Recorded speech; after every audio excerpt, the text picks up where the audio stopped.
Hola, hoy vengo a hablarte de una técnica que es muy usada en investigación cualitativa, que es la entrevista a profundidad. Esta entrevista a profundidad nos puede ayudar mucho a poder entender ciertos factores que nos ayudan a profundizar en los temas que uno quiera, dependiendo del objetivo en el que estamos. Podemos hablar de exploración de nuevas áreas o de nuevas marcas, de comprensión de segmentos, por ejemplo, de arquetipado, que es muy importante para las empresas, investigación de comportamientos de los consumidores. Con una entrevista a profundidad también podemos segmentar el mercado muy parecido al tema del arquetipado, desarrollo de nuevos productos, evaluación de experiencias de cliente. Entonces es una técnica que es muy usada y es muy buena, pero es necesario que aprendamos a usar esta técnica. ¿Por qué es necesario que la aprendamos a usar? Porque esto no es un tema de preguntar y responder nada más, no es un tema de hacer unas preguntas a ver qué terminan diciéndonos, no, es un tema de poder hacer una entrevista semiestructurada que sea lo suficientemente robusta como para poder extraer toda la información que necesitamos para nuestro objetivo, para el proyecto que estemos haciendo. Para eso, yo voy a ponerme aquí un poquito más pequeño para que podamos empezar a trabajar en este Word, que básicamente va a ser como nuestra guía de la guía, valga la redundancia, de una entrevista semiestructurada a profundidad. ¿Qué significa esto? ¿O cómo deberíamos comenzar a trabajar esto? Lo primero, antes de entrar en la guía, tiene que ver o tiene que hacerse en un proceso, en una comprensión real y profunda del objetivo del proyecto. Entonces, si nosotros nos planteamos un objetivo que sea lo suficientemente concreto y coherente con el proyecto que nosotros queremos llevar a cabo, pues la guía muy probablemente termine saliendo y termine siendo completamente natural, tal vez. Entonces, empecemos por trabajar en nuestro objetivo. Esto es un objetivo ejemplo, es un objetivo hipotético, esto no existe, pero pues, nos puede ayudar a poder entender un poco cómo vamos a hacer o cómo vamos a estructurar esta guía. El objetivo que nos vamos a plantear para empezar a trabajar en la guía es entender la percepción de la eficacia y la aceptación de una marca de arroz nueva que se cocina al vapor. Es decir, no necesita agua. Uno pone el arroz en vapor y pues termina eh, cocinándose el arroz. Entonces, ¿qué es importante aquí? Para que nosotros podamos estructurar bien nuestra guía, que tengamos presente dos cosas importantes o dos aspectos importantes.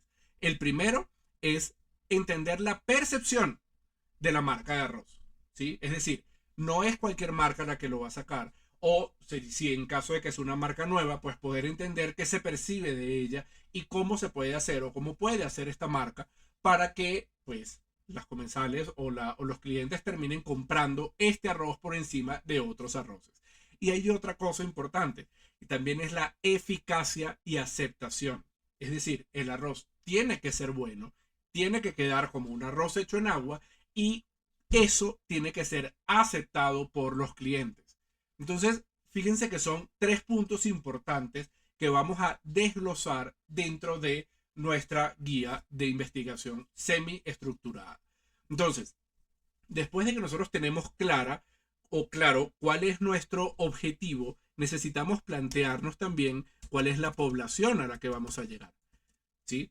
¿Por qué? Porque también depende de a quién vamos a llegar. Si le preguntamos a una persona de 18 años, muy probablemente nos diga, ah, bueno, chévere que se haga el vapor, no me importa. O sea, lo que me interesa es el arroz. Porque esa persona de 18 años tal vez todavía no ha comenzado todo su proceso de entrar a la cocina, de cocinar, etcétera, etcétera, etcétera. O si lo hace, lo debe hacer muy poco. Aquí generalizando. Eh, Sin embargo, pues debemos buscar la población objetivo. ¿Quiénes son esas personas a las cuales nosotros queremos llegar? Esas personas pueden ser, por ejemplo, amas de casa entre 25 y 35 años de edad, ¿sí? Que les guste la cocina claramente, que les guste. tal vez que les guste, no tanto que les guste la cocina, sino que les guste innovar en la cocina. Que les guste innovar en la cocina. Entonces, de esta manera, ya tenemos nuestro objetivo y tenemos nuestra población. Todo aquello que yo les estoy escribiendo y que les estoy explicando en esta presentación, es importante que lo tomen en cuenta. Es decir, la guía a profundidad debe tener en un principio el objetivo escrito. Debe tener también a qué población vamos.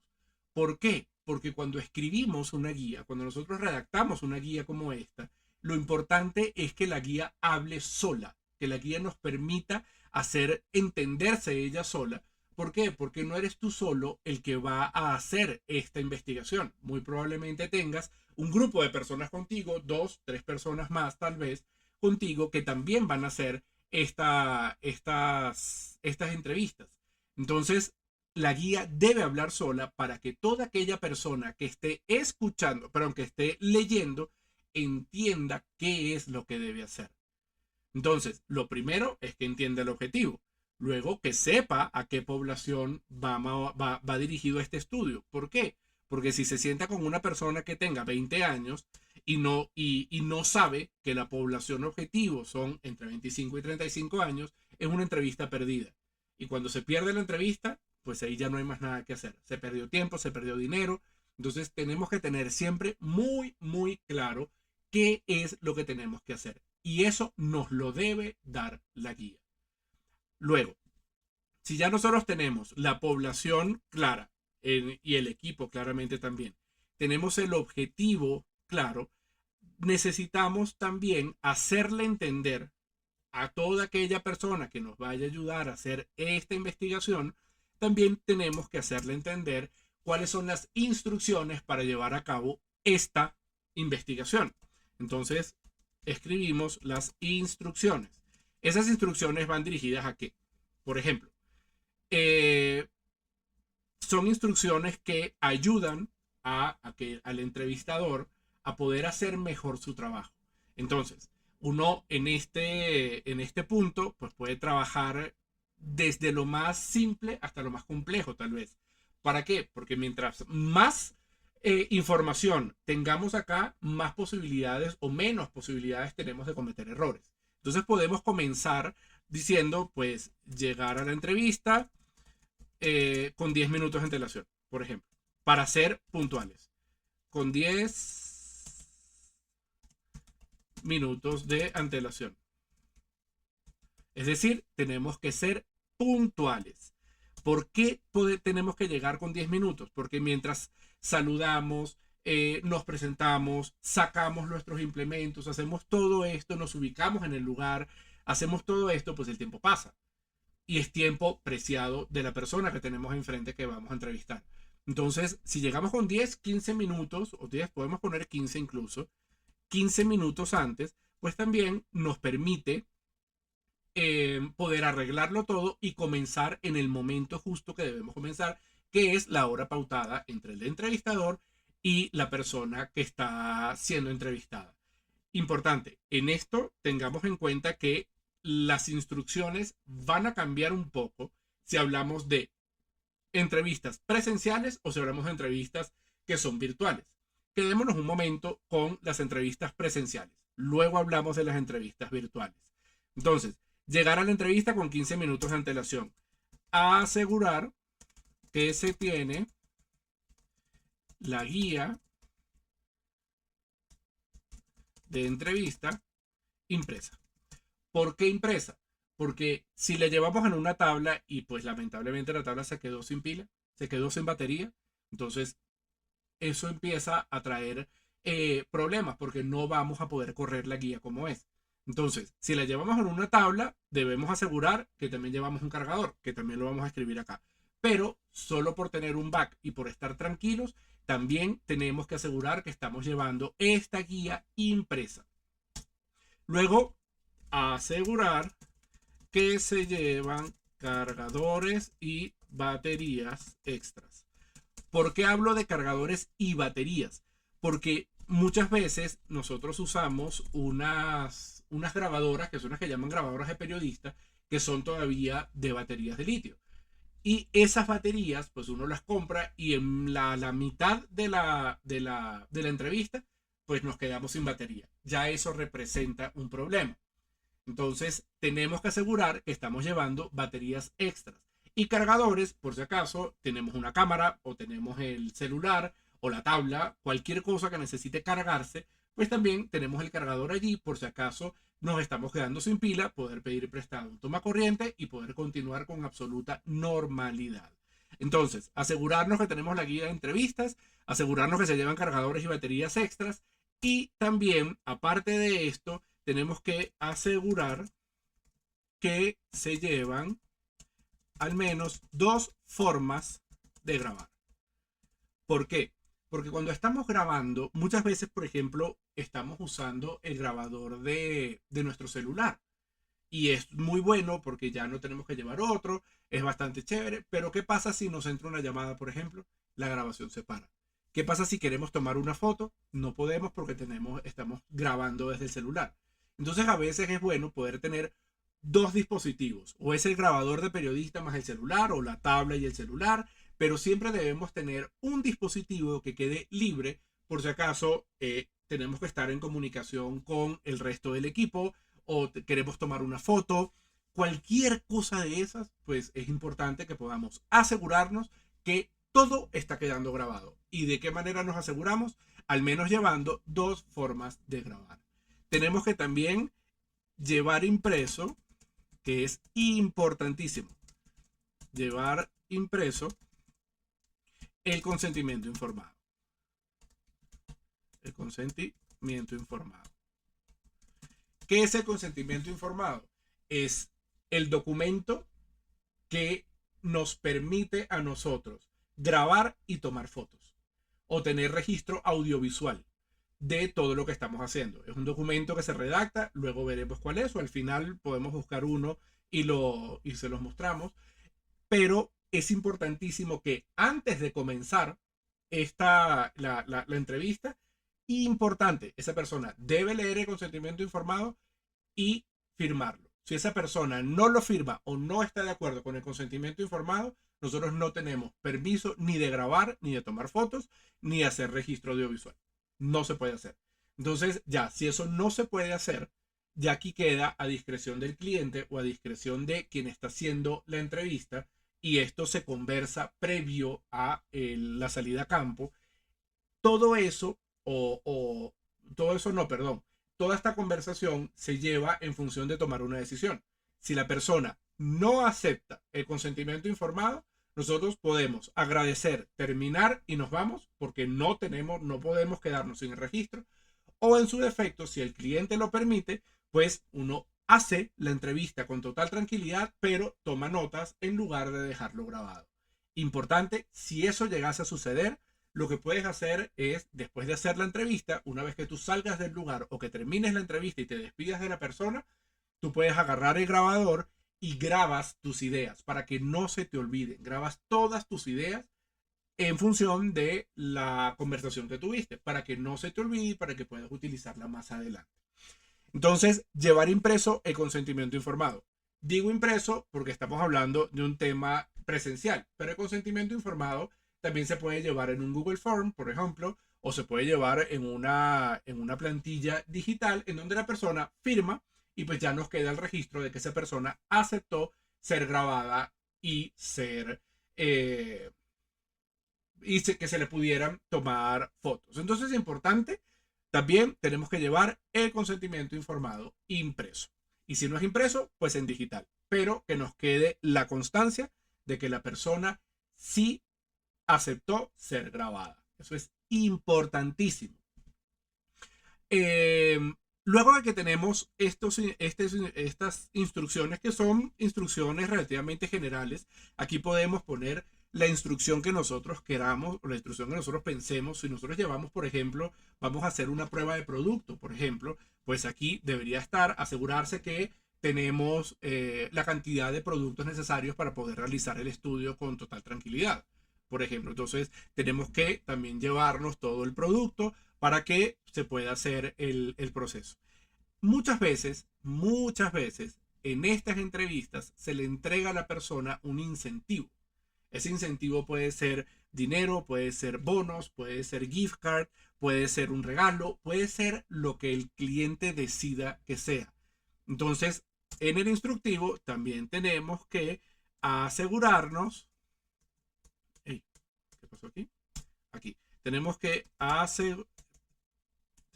entregar o llevar el incentivo para ser entregado al entrevistado. Este incentivo se entrega al final.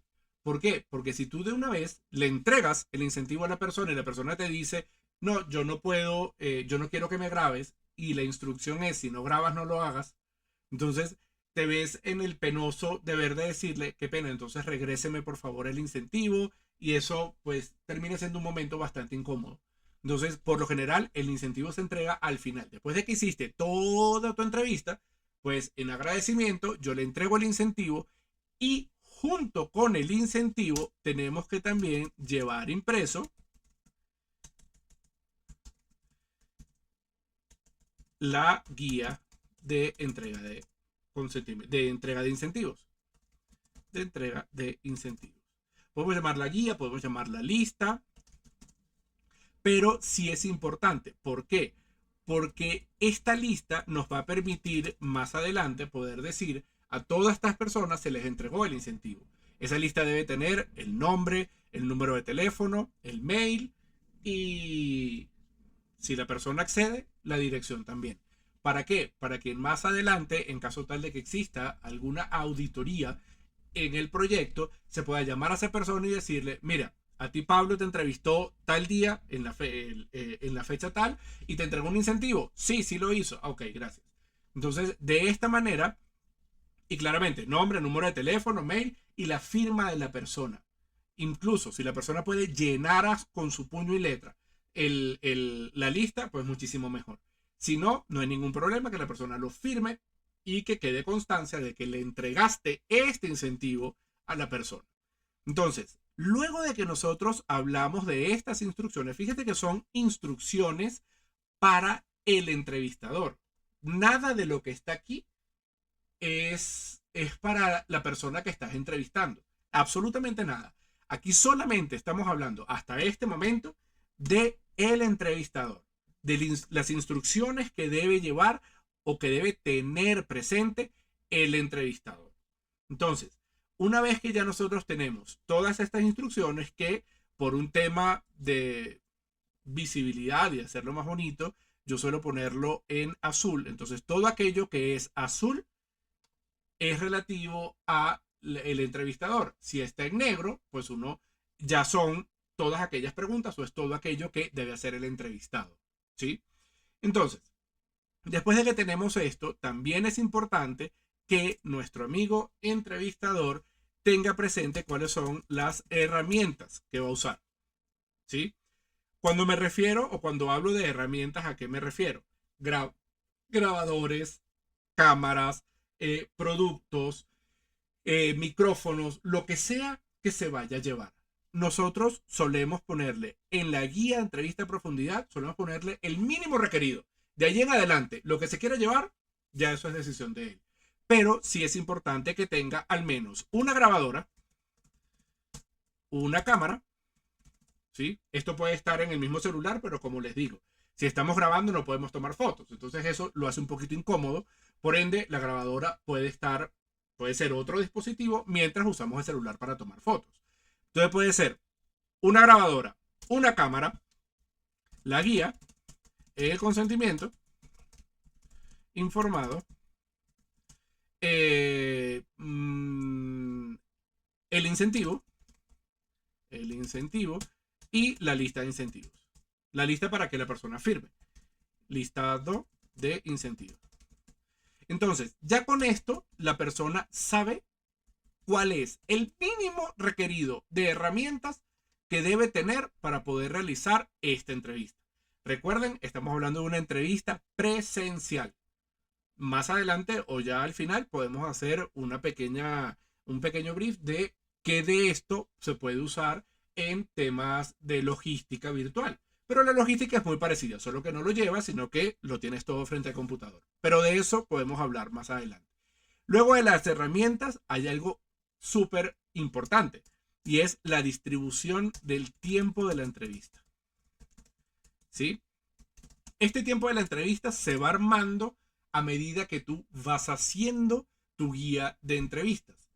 Entonces, ¿cómo se va armando? Empecemos por el principio. Dejemos este tiempo aquí y luego seguimos con él. ¿Sí? ¿Qué podemos poner o qué podemos escribir aquí antes de, no, después del tiempo?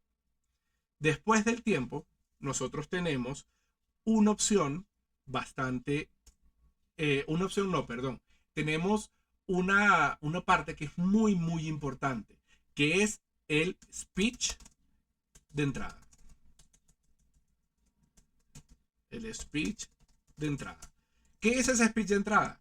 Es la forma como vas a abordar a la persona luego de que ya está todo listo, están sentados uno frente al otro, uno, sí, por lo general es uno frente al otro. ¿Qué le vas a decir? Pues no puedes comenzar de una vez, bueno, vamos a empezar a hacerle estas preguntas a ver qué me dice. No, nosotros tenemos que ir paso a paso, tenemos que ir poco a poco para que la persona siempre se sienta cómoda en el proceso, para que la persona no sienta que estamos invadiéndolo o que estamos haciendo las cosas rápido. Entonces, este speech, ¿qué debe llevar? No lo voy a escribir porque es bastante, puede llegar a ser como un párrafo bastante largo, pero básicamente este speech lo que nos va a ayudar es a dar una introducción. Entonces, muchísimo gusto, gracias por estar en esta reunión. Le cuento, la idea es que podamos evaluar su percepción sobre la eficacia y sobre su aceptación en un arroz nuevo que se cocina al vapor. Como ya usted sabe, la idea es que usted pueda conversarnos de todo libremente, siéntase en la libertad de hablar todo lo que usted quiera. Esta reunión va a quedar grabada, pero es importante que usted sepa que esta grabación no se va a dar al cliente. Es decir, esta grabación, la idea de la grabación es que nosotros podamos escucharla más adelante para que podamos sacar el mayor provecho posible de ella. Importante también que sepa que no existen preguntas buenas o malas o respuestas buenas o malas. Lo que nosotros queremos conocer es su percepción, lo cual ya es bastante importante para este estudio. ¿Tiene usted alguna duda? Si la persona te dice no, ok, entonces con su permiso voy a comenzar a grabar. Y le avisas al momento de comenzar. La grabación comienza desde ya. Y comenzaste la grabación. ¿Qué sucede después de que tú pasas por ese speech de entrada y comenzaste la grabación? Ahora sí, empezamos con una parte que se llama presentación personal. Un bloque, digamos, que se llama presentación personal. En esta presentación personal, ¿qué debemos preguntar? Debemos preguntar, pues bueno, si la persona se siente cómoda, le podemos preguntar el nombre, le podemos preguntar conformación familiar,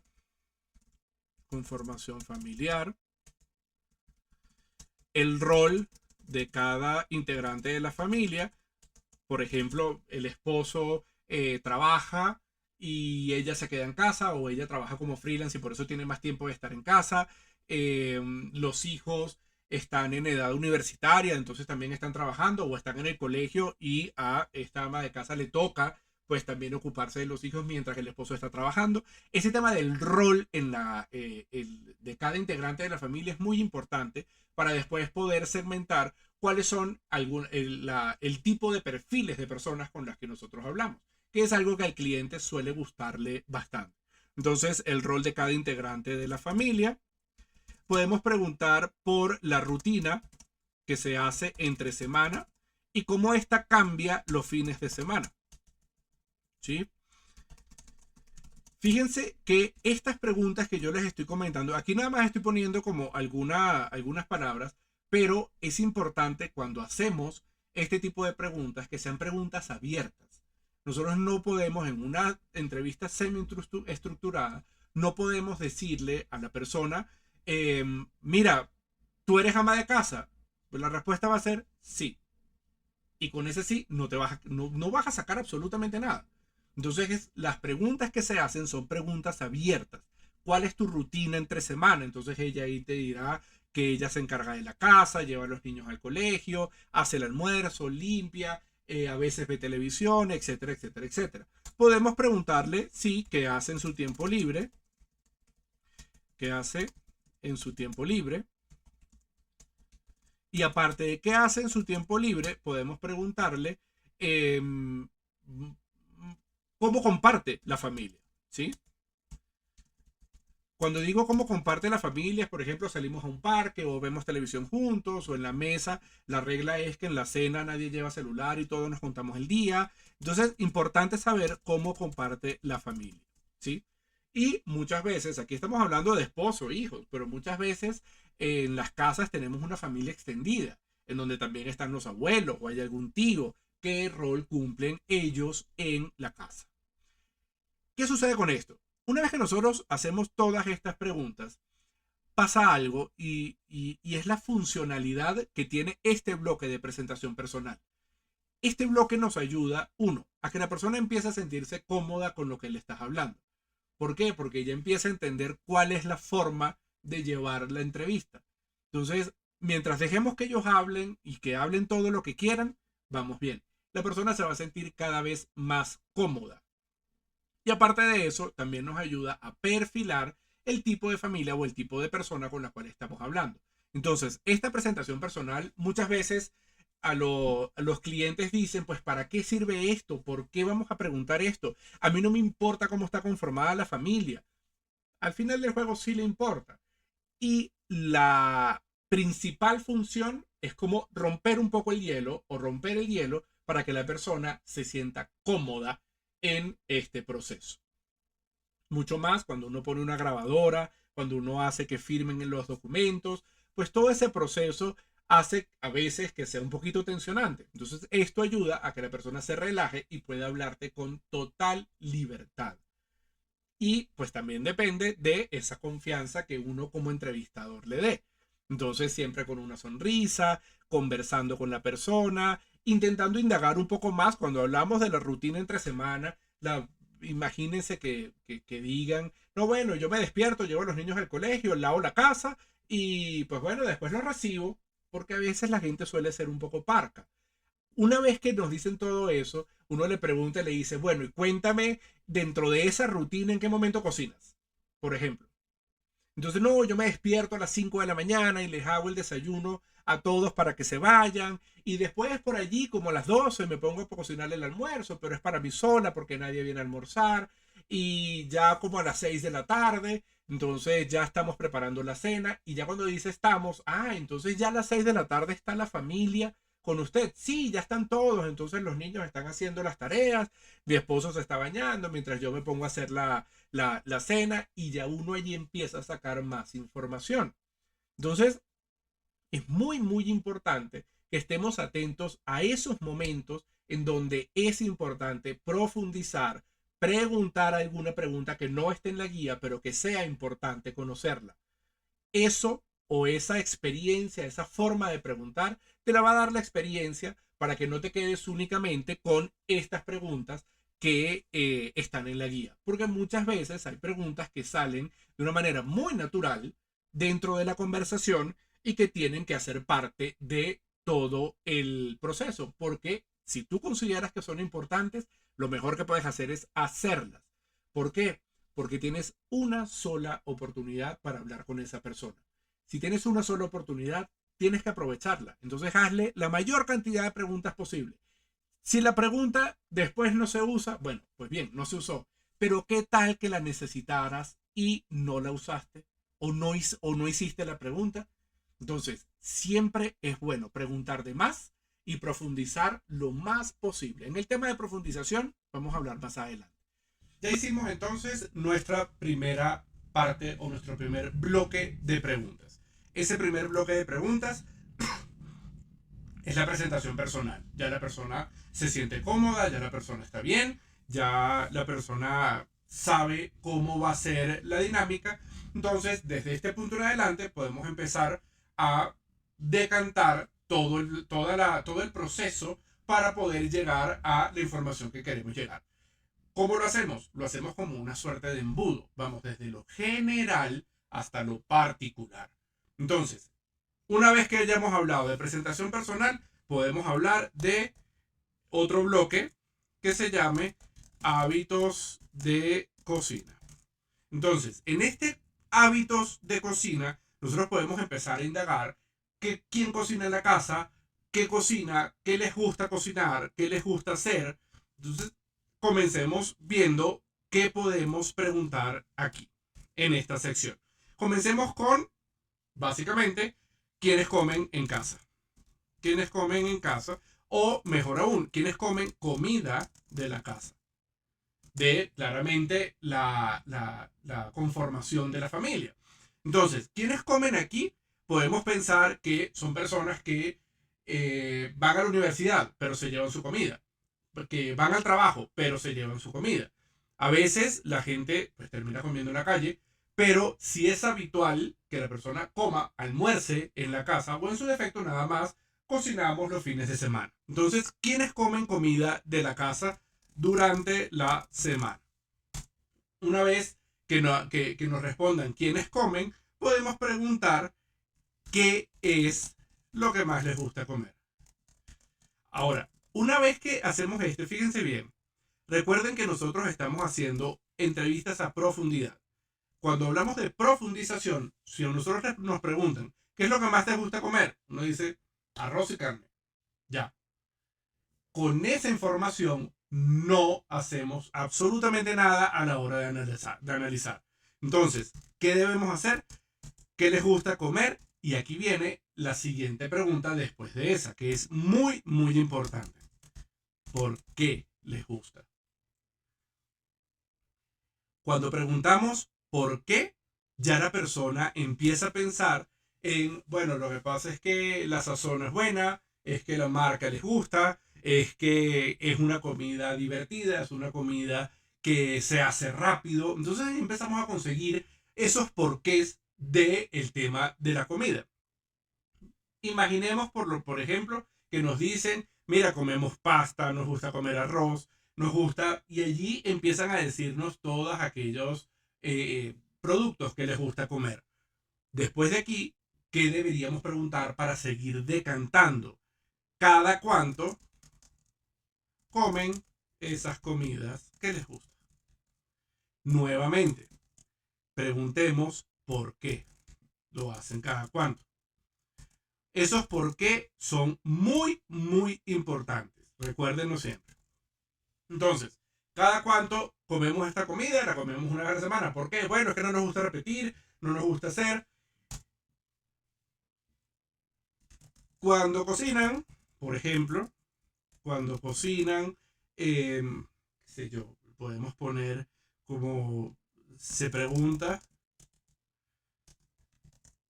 qué quieren comer o lo decides tú. Por ejemplo. Entonces, aquí no lo decido yo, nuevamente. Pues aquí hay algo que también se ayuda mucho a la persona que vaya a hacer la entrevista y es poder, yo les había comentado que todo aquello que era en azul era información para el entrevistado. Entonces, dejemos en negro las preguntas. Cuando nosotros preguntamos esto, por ejemplo, cuando cocinan, se pregunta qué quieren comer o lo decides tú. Aquí uno puede ponerle una nota al entrevistado. Entonces se le puede poner como profundizar en el proceso de elección de la comida. La persona puede decir, no, lo decido yo. Si nosotros no le ponemos al entrevistador esta notica, y como es una nota para él, la vamos a poner en azul. Si nosotros no le ponemos esto, él se va a quedar con esa pregunta simplemente que diga, bueno, bien, lo decido yo. Ahora, si nosotros profundizamos en el proceso de elección de la comida, allí podemos entender muchísimo más qué hace que la persona esté cocinando lo que va a cocinar. Por ejemplo, yo cocino pasta porque es más rápido, entonces hablamos de un tema de agilidad, de rapidez, de no perder tanto tiempo cocinando porque tiene otras tareas que hacer. Entonces es muy importante poder profundizar en esos procesos de elección de la comida para el caso de este objetivo que nosotros tenemos. Una vez que ya pasamos por estos hábitos de quién cocina, por qué cocina, a quién le cocina, podemos hablar de qué marcas son las que más le gustan. Fíjense que en ningún momento hasta ahorita hemos hablado de arroz. Estamos hablando de generalidades en la cocina. Son las que más les gusta cocinar. ¿Qué le falta a esto? ¿Por qué? Bien. Cuando pasamos por estas marcas, bueno, allí nos van a decir, a mí me gusta tal y tal marca, a mí me gusta tal y tal y tal, y me gustan por esta razón. En este momento podemos entrar a hablar sobre el arroz. Entonces le decimos, de arroz, ¿qué marca le gusta y por qué?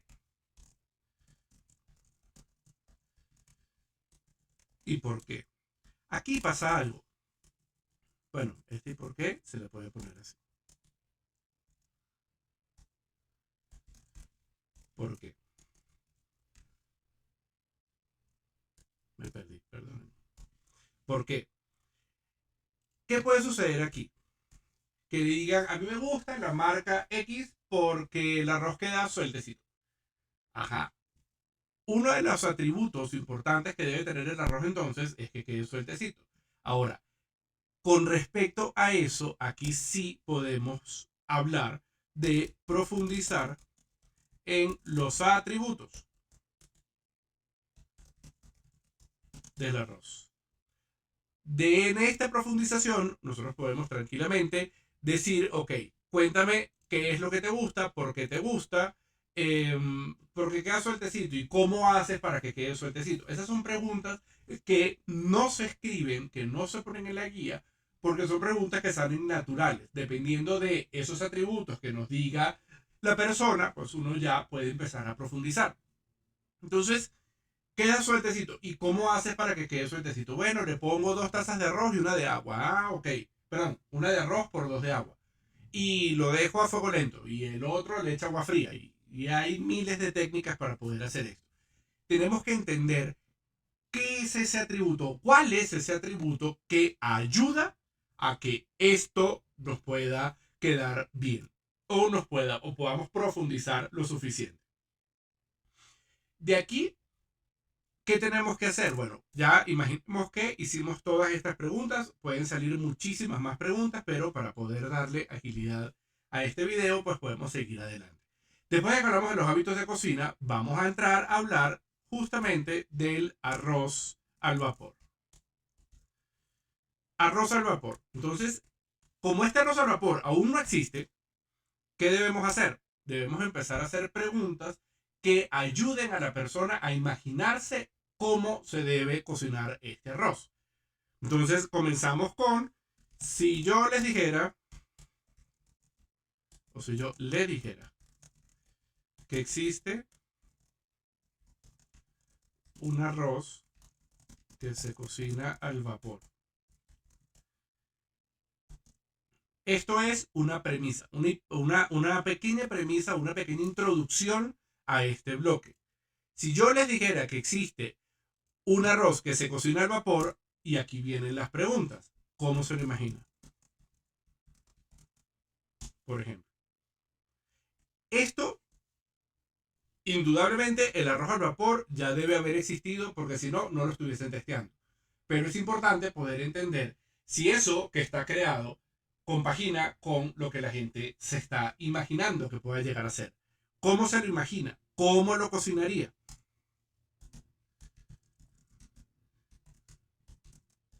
¿Qué tiene que tener para que usted lo pruebe? Por ejemplo. ¿Qué tiene que tener para que usted lo pruebe? ¿Cómo cree que quedaría? Hay que hacer, uno le puede hacer muchísimas preguntas. ¿Cómo cree que quedaría? Cuando hablamos de qué tiene que tener para que usted lo pruebe, también es importante nuevamente hablar de esos por qué. Tiene que ser blanco. ¿Por qué tiene que ser blanco? Por ejemplo, porque puede ser un arroz amarillo. Pero ¿por qué este tiene que ser blanco? Eh, Tiene que poder hacerse más rápido que el anterior. Bien, volvemos a entender que hay un tema allí de rapidez, hay un tema de agilidad en la cocina. Eh, Tiene que tener poquita sal. Bueno, ya la persona pues terminará respondiendo todo aquello que quiera responder. Hablamos entonces de cómo se lo imagina, cómo lo cocinaría, qué tiene que tener, cómo cree que quedaría, con qué lo combinaría. Lo combinaría. Y nuevamente viene el por qué. Siempre hay que hacer preguntas de por qué, de profundización. ¿Cómo lo cocinaría? Aquí, profundizar en la técnica, por ejemplo. Si no lleva agua, pues cómo se imagina esa persona que lo puede hacer. Fíjense, ya hemos hablado entonces de presentación personal, hábitos en la cocina, arroz al vapor. ¿Qué pasa? Podemos revisar aquí qué más nos falta. Tenemos la percepción, la eficacia y podríamos pensar en un tema de aceptación.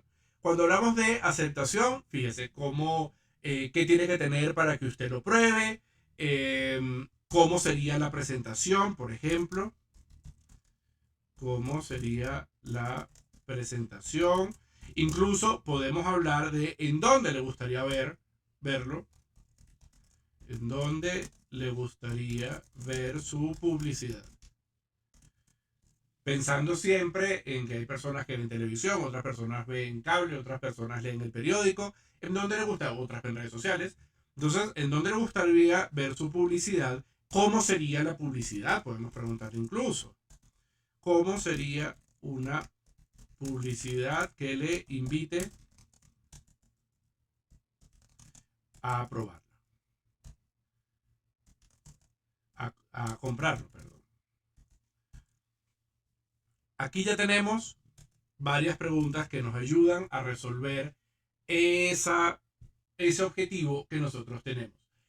Hay algo que uno puede tranquilamente hacer en estas entrevistas a profundidad, porque podríamos llevarnos hasta aquí y después de hablar de acá hablamos de el cierre, que es básicamente agradecer. Pero hay algunos ejercicios que pueden ayudar mucho a poder extraer más información. Esos ejercicios son llamados ejercicios proyectivos. Entonces, después de que uno habla y conversa con la persona, uno le dice ahora, y recuerden que siempre vamos a poner instrucciones. Entonces, en este caso ponemos, ahora me gustaría que hiciéramos un ejercicio.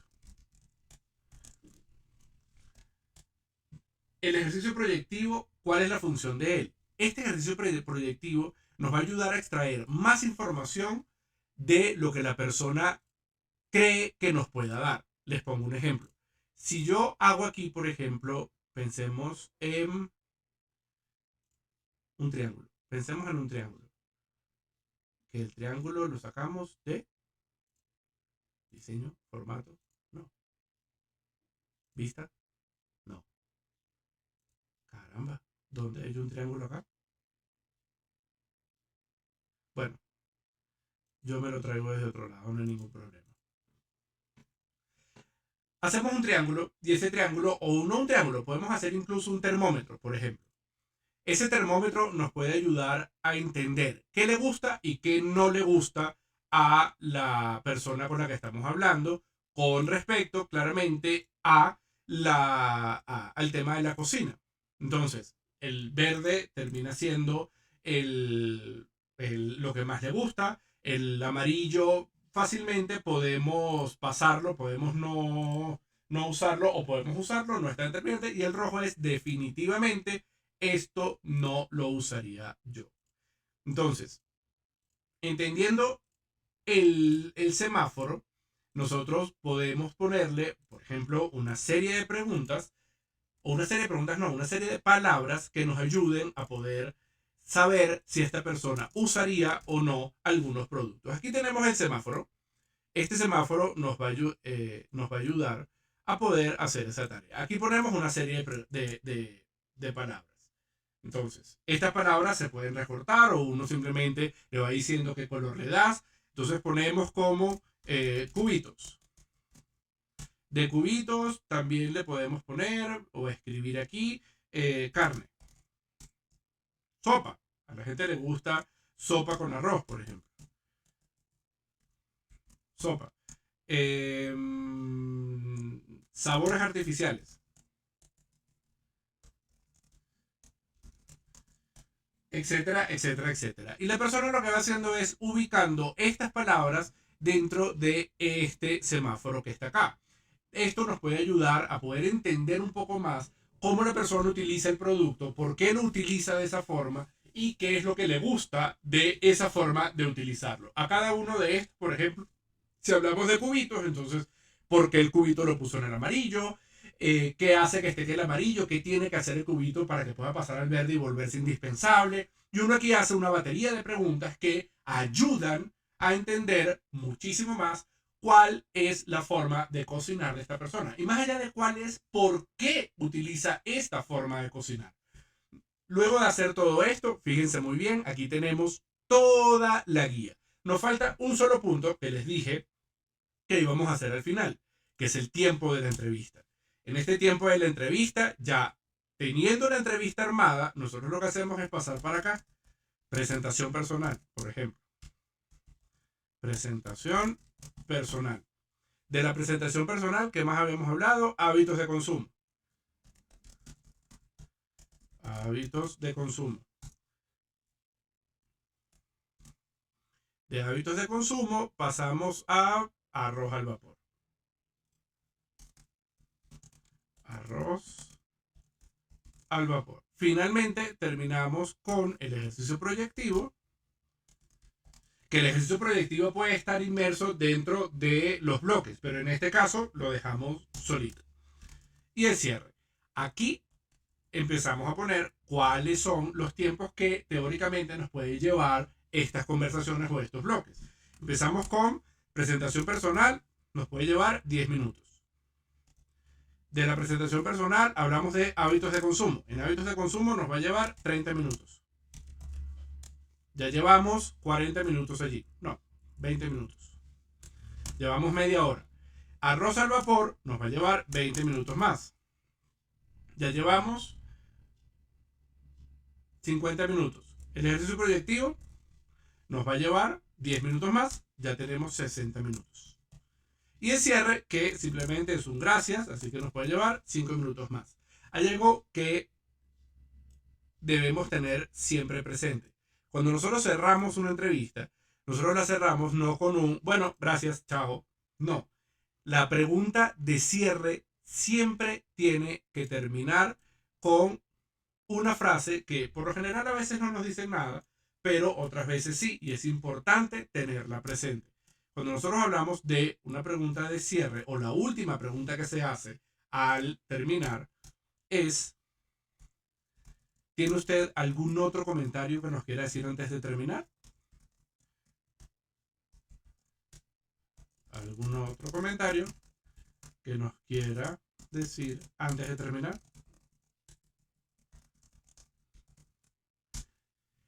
Con esta pregunta, muchas veces las personas dicen, no tengo ninguna. Ok, muchísimas gracias. Cerramos entonces toda la entrevista. Le entregamos a la persona su consentimiento su incentivo y pues hemos terminado con nuestra entrevista. Ahora, ¿cómo analizamos esto? Eso lo vamos a ver en otro video. Hoy aprendimos cómo hacer una guía a profundidad. Muchísimas gracias y nos vemos en otro video.